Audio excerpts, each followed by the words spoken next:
MBC 보도가 이제 공수처 수사 내용이 아마 그쪽에서 확인하고 보도를 한 거였죠? 예, 단독 보도를 한 것 같고요. 예. 이게 공교롭게도 저희가 녹음 파일을 공개한 날 압수수색이 국방부에 들어갔죠? 대한 압수수색을 했고 유재윤 법무관리관 집까지 예. 다 압수수색을 했고 그 다음 날까지 이어졌고요. 예. 그 다음 날은 해병대 사령부에 대한 압수수색을 전격적으로 해서 해병대 사령관, 해병대 부사령관, 네. 해병대 정책실장, 해병대 사령관의 비서실장, 그리고 정훈공보실장 이 5명의 핸드폰을 압수를 했대요. 모 전직 사령관님이 저한테 전화를 하셨는데 지금 해병대 사령부가 쑥대밭이 됐다. 공수처가 들어와서 싹 가져갔다. 거의 지금 수뇌부는 공포에 질려 있다. 이 얘기를 하시더라고요. 그러니 이 사달을 만들기 전에 예. 본인이 전역 지원서를 내고 나는 그런 지시를 못하겠다라고 해서 해병대의 자존심을 살렸어야 될 김기환 사령관이 지금 본인뿐만 아니라 해병대를 지금 쑥대밭으로 만들었다. 이런 표현을 쓰시더라고요. 부하들까지도 지금 다치게 만드는 거죠. 그렇죠. 그 부하들이 지금 다치는 정도가 아니라 사실은 해병대 수사단장 보직과 해병대 군사경찰병과장의 2가지 보직을 박대령에게 뺏음으로 인해서 네. 지금 어떤 일을 하고 있냐면 병과장을 지금 보병을 지금 안 치우고 있어요. 그러니까 이게 말이 안 되는 거거든요. 그러니까 예를 들면 이런 겁니다. 모욕을 주는 거죠, 뭐. 예. 모욕을 주는 것도 그렇지만 이제 이게 영이 안 서는 거죠.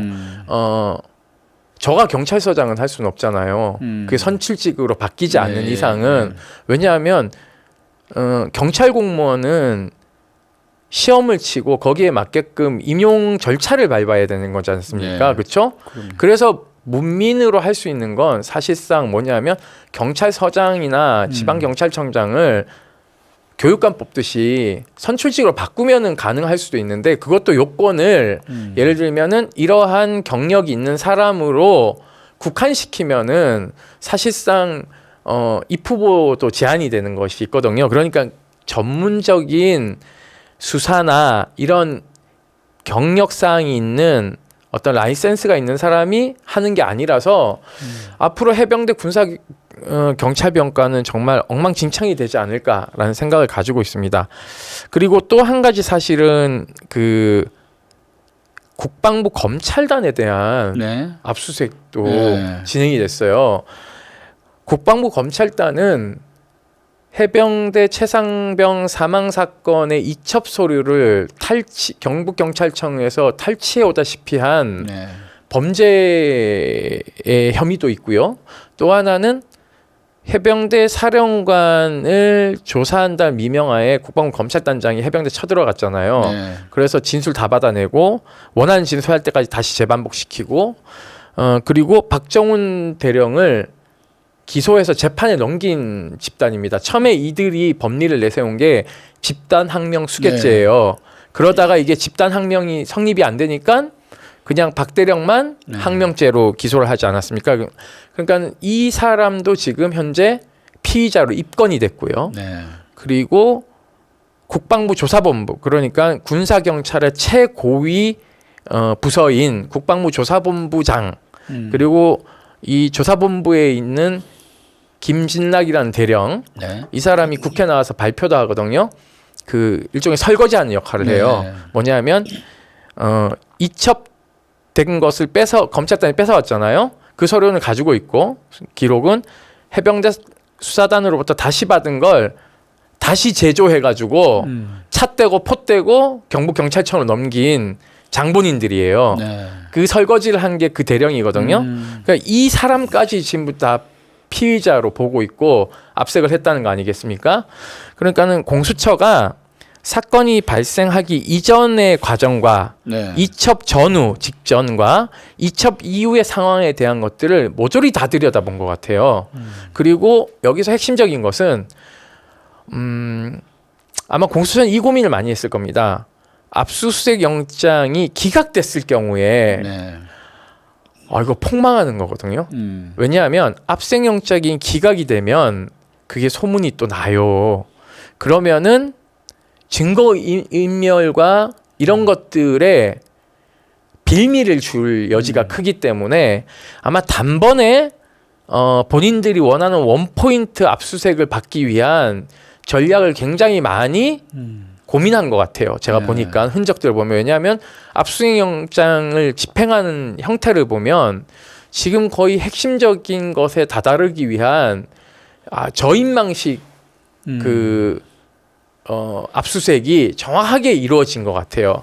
그래서 상당 부분 저는 공수처가 새 공수처장이 오기 전에 새 공수처장이 와서 정치적 결단을 못할 만큼의 어떤 수사 자료를 확보하려고 하는 노력 네. 플러스 알파 만약에 본인들이 정말 수사가 새 공수처장에 의해서 좌절됐을 때, 좌초됐을 네, 네. 때 본인이 최대한 증거를 확보해 놓고 특검이 이것을 이어받을 수 있도록 모든 증거를 확보하기 위한 절차를 마련하지 않았냐. 왜냐하면 저희는 특검을 한번 통과시켜 봤지 않습니까? 이해람 중사 특검요. 네. 그러니까 이걸 해보니까 안미영 특검이 그 당시 발표할 때도 그랬어요. 시간이 너무 지나가지고 피의자들이 핸드폰을 교체하고 증거를 없앴다라는 얘기를 해요. 네.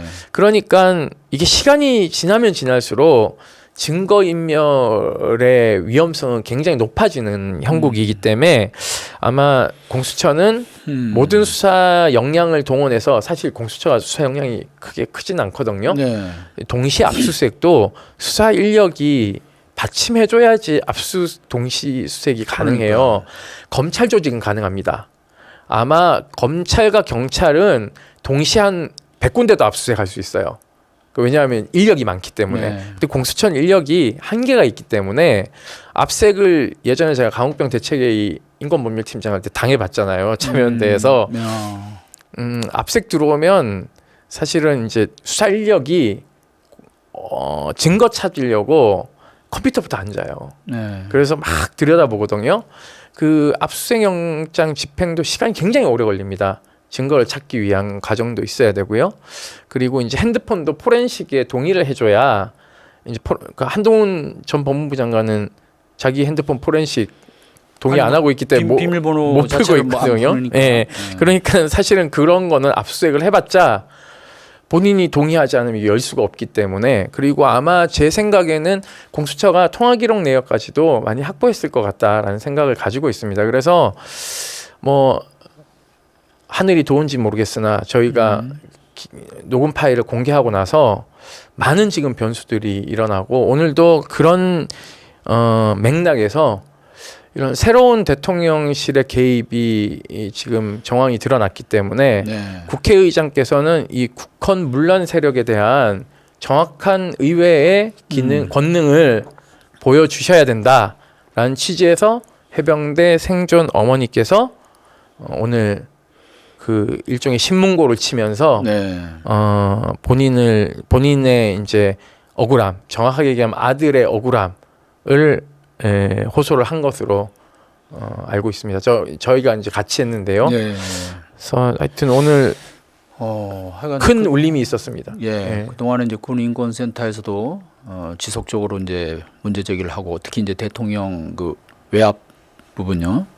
또 이제 김정민 변호사님도 뭐 여러 번 또 뭐 언론을 통해서도 하고 자 그런 이런저런 노력들이 이제 좀 수사로 좀 이제 결실을 맺어 가는 것이 아니냐 이제 조금 이렇게 성급한 기대도 해보는데 지금 공수처 수사가 사실은 그 동안에 뭐 그야말로 이거 뭐 헛수고하는 거 아니냐 또는 뭐 소극적이다. 사실 비판적인 시선이 많았잖아요. 네, 일단 뭐 그렇습니다. 수사 의지도 약한 것 같다. 그다음에 좀 전에도 말씀하셨지만 뭐 이게 수사 조직이나 인력도 약하고 그러니까 더구나 이게 그 대통령실을 상대로 또는 국방부 그 수뇌부를 상대로 제대로 된 수사를 하겠냐. 근데 지금 나오는 걸 보면 뭐 좀 그래도 상당히 좀 수사를 지금 하는 것 같아요. 예, 뭐 네. 그냥 신용이 아니라 네. 굉장히 열심히 파고 있다. 지금 새 축이 보이잖아요. 공수처에 대한 우리가 평가를 좀 다시 해야 될 것 같습니다. 저는 정확하게 얘기하면 네. 이 수사하는 검사의 부부장에 대한 부부장 검사에 대한 평가가 좀 있어야 된다. 그리고 함께 지금 수사를 하고 있는 이 팀 수사관들도 좀 주목할 필요가 있다. 사실은 이게 수사하는 검사의 의지가 되게 중요하고 그럼요. 그 의지에 따라서 수사관들도 같이 움직이는 거라서요. 일종의 한 배를 탄 것이거든요. 그렇기 때문에 그냥 신용만 하는 것이 아니라 정확하게 맥을 짚고 있지 않나. 왜냐하면 사실은 이 박대령도 소환 조사를 했고 밑에 있는 그 박대령의 부하들, 그 군사경찰 수사관들도 다 가서 조사에서 진술을 다 했거든요. 그런데 굉장히 늦게 움직인 걸 봐서는 이제 여러 가지 관측이 예상되는데요. 뭐 제가 관측이 꼭 정답은 아닙니다. 근데 이 압수수색을 광범위하게 잘한 걸 봤을 땐 압생영장에 공을 많이 들였을 것이다. 좀 치밀하게 준비를 했다는 뜻이겠어요. 왜냐하면 압수영장 신청은 저희가 이제 알 수 없는 정보거든요. 왜냐하면 그거는 범죄 혐의에 대한 은닉을 할 수 있기 때문에 되게 밀행주의, 굉장히 기민하게 움직이거든요. 그래서 법원에서 영장 발부하는 것도요, 사실은 굉장히 법원 내에서도 정보가 새지 않도록 단속을 합니다. 그렇기 때문에 저희로서는 알 수 없는데 이 사후에 이제 보도에 되는 걸 봤을 땐 정확하게 잘 짚고 있다라는 판단을 할 수 있지 않나 싶습니다. 자, 그러면 지금 뭐 저희가 이제 정확한 내용은 다는 모르겠으나 또 이제 뭐 일부는 또 확인도 또 좀 더 필요한 부분이 있을 수도 있고. 근데 일단 경찰에서 아까 말씀하신 대로 관련 경찰 그 부서에 있는 이 관련자들이 입을 열기 시작했다는 부분, 사실을 말하고 있다는 부분, 이게 공수수사에 지금 탄력을 받는 그런 어떤 단초가 된 것이 아니냐는 생각이 드는데, 지금 공직기강, 자, 그날 우리가 8월 2일 상황으로 돌아가면, 네. 그죠? 8월 2일 오전 7시 아마 그때 박정훈 대령이 밑에 이제 부하 직원들 그 이제 출발하라는 지시를 하잖아요. 네네. 그 접수시키고 경북경찰청으로. 네. 거기가 안동이죠? 안동입니다. 네. 포항에서 이제 안동으로 네. 출발하라 그러고 10시쯤 김기한 해병대 사령한테 이제 보고를 하죠. 네. 오늘 그 접수하러 네. 갔다. 네. 그러니까 그때 사령관은 그냥 뭐 알았다라는 네. 정도였죠. 맞아요. 10시쯤에는. 네. 그래놓고 10시 51분 네. 다시 전화를 해가지고 갑자기 뭐 중단하라. 네. 뭐 이게 뭐 무슨 전쟁 중에 갑자기 장수가 뭐 그 엄청나게 긴급한 명령을 내리듯이. 중단하라는 지시권한이 없습니다. 그러니까 어쨌든 예. 그런 이제 그런 상황이 있었고. 그 중단하라는 지시가 사실 직권남용이거든요. 예. 네.